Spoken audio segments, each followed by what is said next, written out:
Joining us now, Congressman Republican Rob Wittman, 1st District, Virginia. He's also the vice chairman, the ranking member of the subcommittee on Sea Power Readiness in the House of Representatives. Dr. Wittman, nice to have you, sir.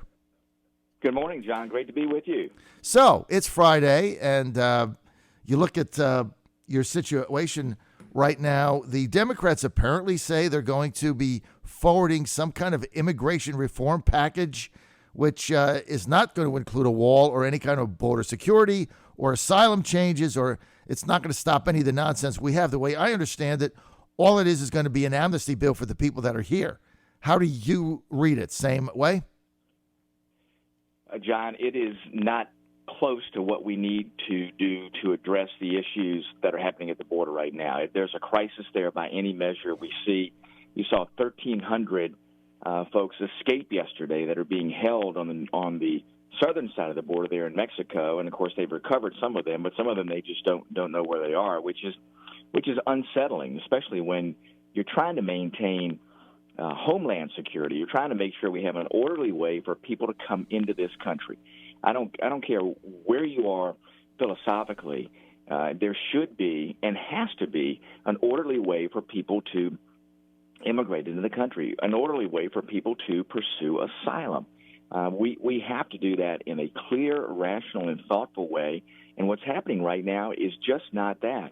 The proposal, from what I've been able to gather from it from the Democrats, doesn't address any of that. It doesn't address the inconsistencies with our immigration policy, whether it has to do with how people pursue and are granted asylum. There's got to be, and there is, a better way to do that. What happens with people coming into the country, pursuing citizenship, doing it by a lottery is just completely illogical.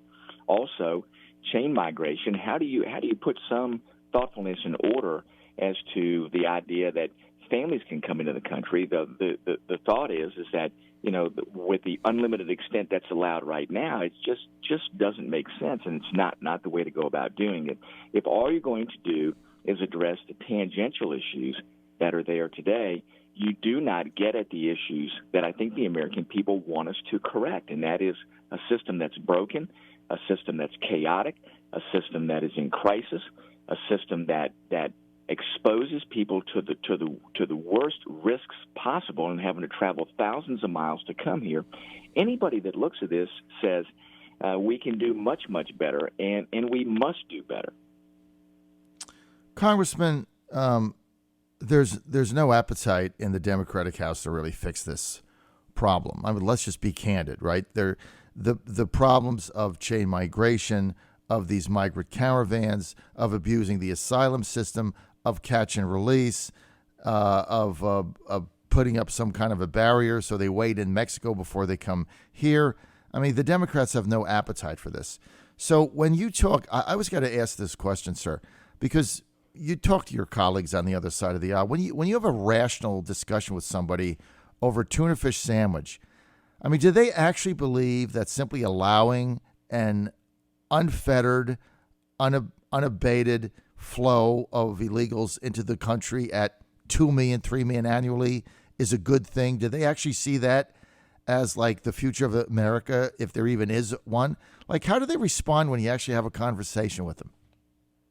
Well, the folks that I talk to there on the other side of the aisle do not believe that our current system works. They do not believe the chaos that we see right now is a way for a proper and thoughtful immigration system to work. The key is now, what do you do to address it? Where are the policies that you put in place to create order to a system that right now is in chaos? And that's the key. And there must be the political will to get this done. And, John, it has to be across the board. We have an opportunity to get the things done for this country that folks out there have elected us to do, and that is to stop the humanitarian crisis at the border, to stop the flow of drugs that come across the border, to stop the issues with our immigration system that essentially are creating incentives for people to come here in a system that is broken, where people know that there's catch and release, where people know that all they have to do is to say that they're seeking asylum, and it provides for them a conduit to get into the country, whereas there should be a system where there's an orderly process where you pursue asylum. I have argued, John, that there needs to be immigration court judges in the consulates in these countries where we're seeing this massive flow of people coming here seeking asylum, process them in their home countries as to whether or not they qualify for asylum, instead of having them traipse 1,000 miles here to come to the border to be able to pursue coming in.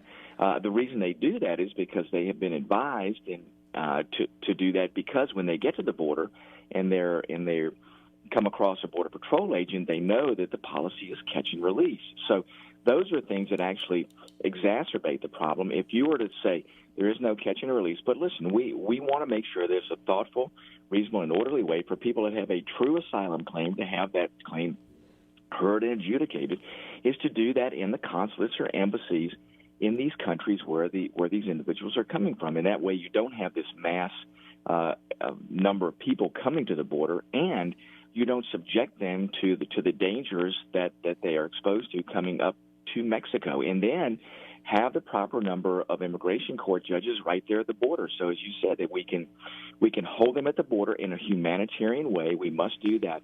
Quickly process them. Time is of the essence, and quickly process them and say, yes, your claim for asylum is legitimate, or no, it's not, and you have to go back.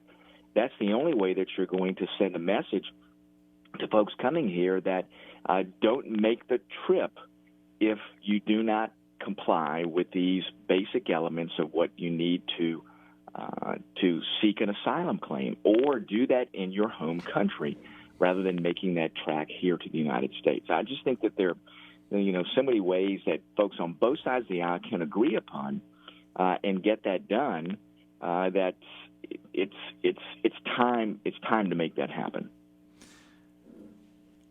So when you say it's time to make that happen, I agree with you. But until you can get a majority back in 2020, which I believe Representative Wittman, you are going to get that based on the trend in the way things are going now. For instance, a new poll just came out yesterday showing that the number one concern of Americans is immigration and the crisis at the border by 2-1 over the economy.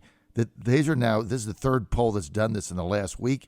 These are shocking numbers, because before this, average Americans were just kind of looking the other way and blowing it off, buying into the legacy fake news media, saying that nothing to see here, move along, kids in cages, whatever else they were doing. Now people are starting to be concerned about it.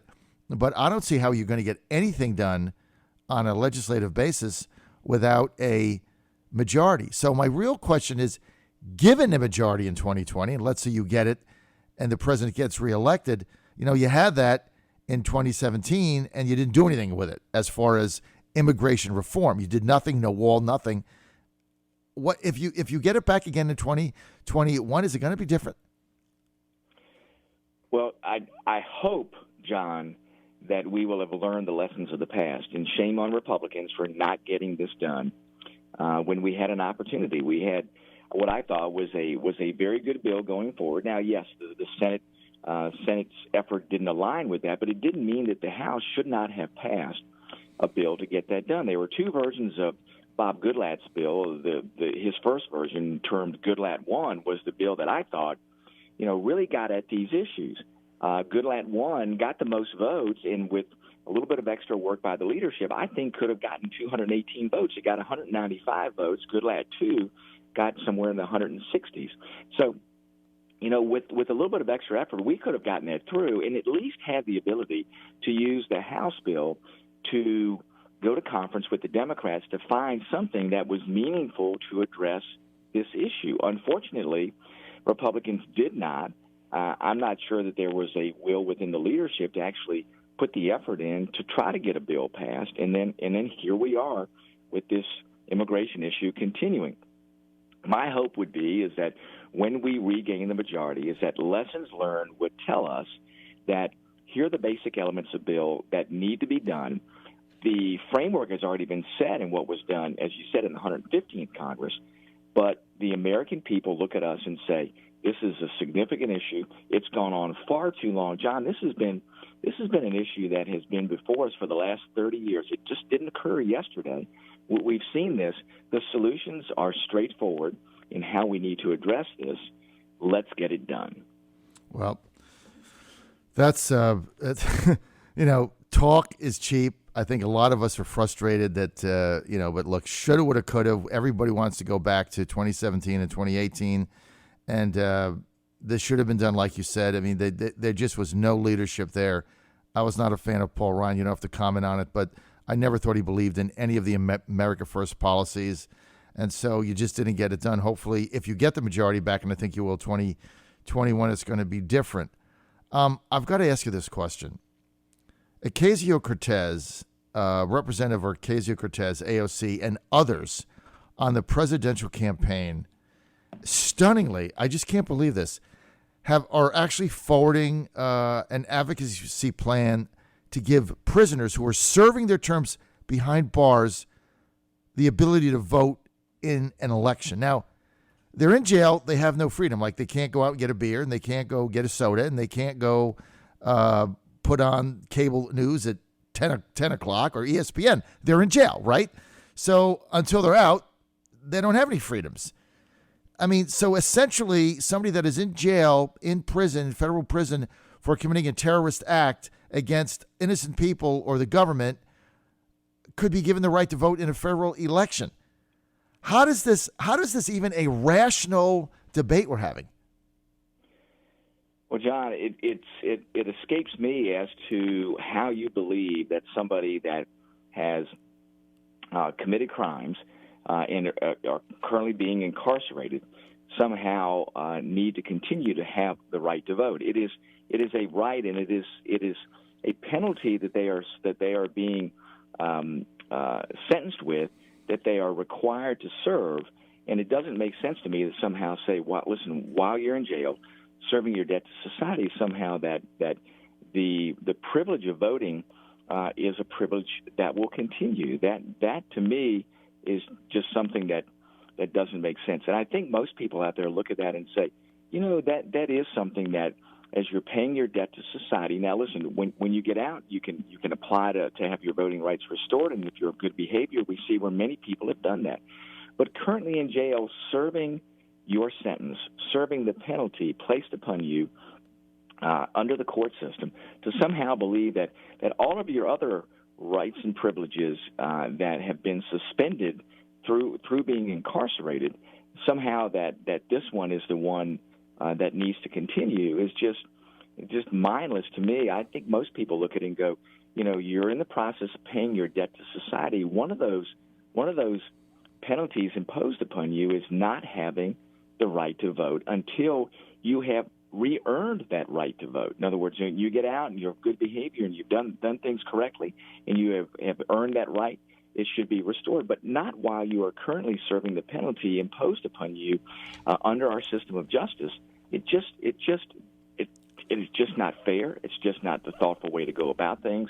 And I think most folks look at it and say, hey, why would this be something that is exempt under our system of justice as to being part of the penalties imposed upon folks for committing crimes? Insane. You're on the John Fredericks Radio Network, trucking the truth across America.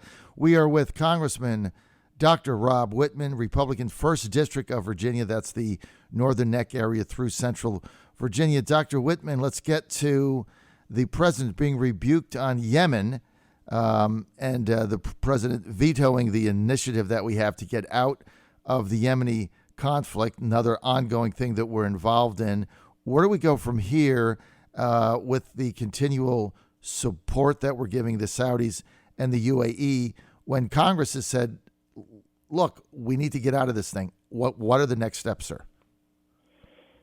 Well, the next steps, I think, are continued conversations with the administration about their policy there in Yemen. What are the objectives?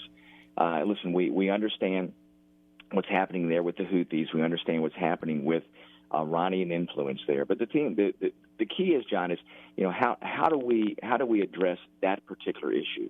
And we understand what the Iranians are doing in trying to destabilize the area. We understand the challenges that we have with Saudi Arabia. They have been a good ally to the United States. But there are things that the Saudis have done that cause me very, very deep concern, and we've seen that with the assassination of journalists, with the things going on there in Yemen. So I think that there needs to be a discussion to Congress from the administration, both State Department and Department of Defense, as to what's the policy going forward and determining what needs to happen for us to feel comfortable that we are addressing the issues with Saudi Arabia, and that Saudi Arabia is indeed serious in providing a solution to these issues. I still have concerns. Listen, we need Saudi Arabia, the United Arab Emirates, as an ally there, and they've been good allies, but you can't look past some of the things that have gone on there. And I think that there has to be a clear objective as to what we are trying to achieve there, and then what we are going to require of the Saudis in this effort. I think that is the exact right approach. Tougher questions with the Saudis have to be asked, no question about it. Dr. Wittman, thank you for being with us today on this Friday, and we know you're busy, you got a lot to do. I really appreciate your sharing that with our audience, and we look forward to seeing you next week, sir. Thanks for being with us.